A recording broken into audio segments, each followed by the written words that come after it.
लेकिन रूस पर नई स्ट्राइक के बाद तनाव और ज्यादा बढ़ गया है। यूक्रेन पर रूस के पलटवार का खतरा कई गुना ज्यादा बढ़ चुका है। प्रेसिडेंट पुतिन ने नॉर्थ साउथ प्लान तैयार कर लिया है। एक तरफ मिक्स्ड बटालियन तैयार की है तो दूसरी तरफ समंदर में मिसाइलों का जखीरा तैयार है। इस बीच जेलेंस्की ने भी विंटर में युद्ध के और भड़कने का डर जताया है।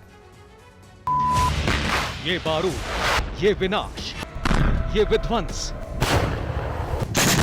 ये त्रासदी फिर से तबाही की ऐसी ही घंटी बजा रही है। फिर से बारूदी विनाश की आहट जोर जोर से सुनाई पड़ रही है। यूक्रेन की बारूदी हिमाकत के बाद फिर से कमोबेश ऐसी ही मारक क्षमता के साथ कीव में कोहराम की भविष्यवाणी की जा रही है। प्रेसिडेंट पुतिन के गुरूर पर चोट के बाद फिर से खेरसोन, खार्किव और मारियोपोल पर रूसी मार्का प्रचंड प्रहार की आशंका आकार ले रही है।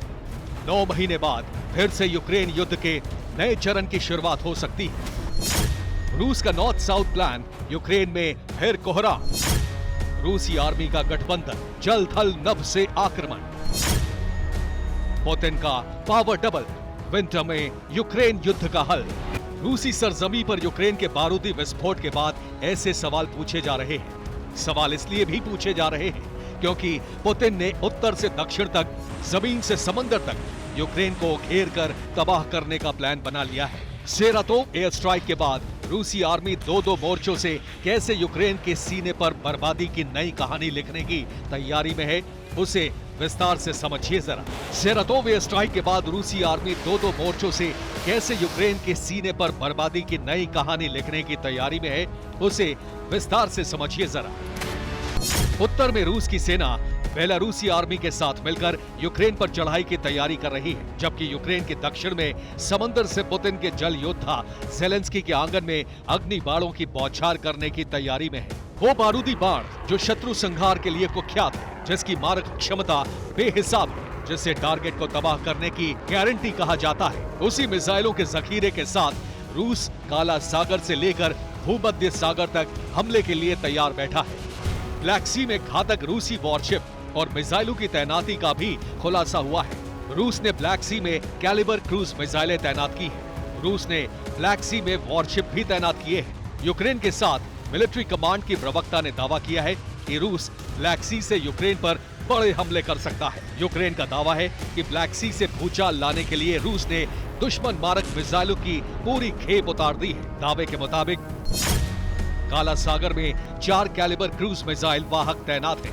चारों क्रूज मिसाइल वाहक पर 24 मिसाइल तैनात हैं, जो यूक्रेन में तबाही मचा सकती हैं। इसी तरह भूमध्य सागर में रूसी नेवी के 5 कैलिबर क्रूज मिसाइल वाहक हैं, जिनमें 76 मिसाइलें तैनात हैं। सेरातोव स्ट्राइक के बाद इन 100 मिसाइलों का खौफ कीव के पावर सेंटर में पसरा हुआ है। सीरियल अटैक का डर इसलिए भी है क्योंकि कैलिबर क्रूज मिसाइल के बारे में दावा किया जाता है कि ये मिसाइल अपने लक्ष्य पर सटीक प्रहार करती है। 50 किलोमीटर से 4500 किलोमीटर के दायरे में दुश्मन को तबाह कर सकती है। इसके अलग अलग वेरिएंट्स हैं। हर वेरिएंट में 400 से 500 किलोग्राम वजन के हथियारों को ले जाया जा सकता है। ये आमतौर पर 1000 मीटर यानी 1 किलोमीटर की ऊंचाई पर उड़कर दुश्मन पर हमला करता है।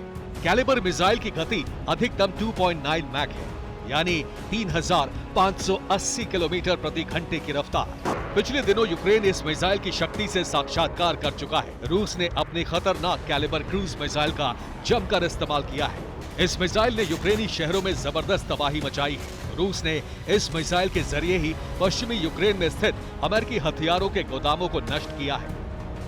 क्रीमिया पुल कांड के बाद कैलिबर ने भी कीव तक कोहराम मचाया था।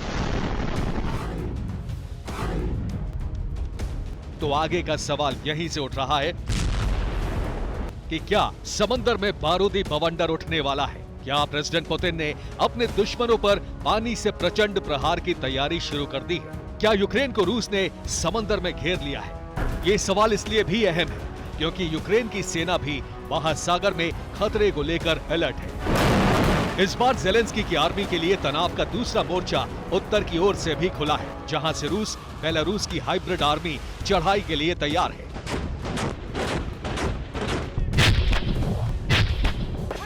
रूस और बेलारूस की सेना ने मिलकर एक हाइब्रिड यूनिट तैयार की है। इस यूनिट में दोनों सेना के प्रशिक्षित खूंखार जवान मौजूद हैं।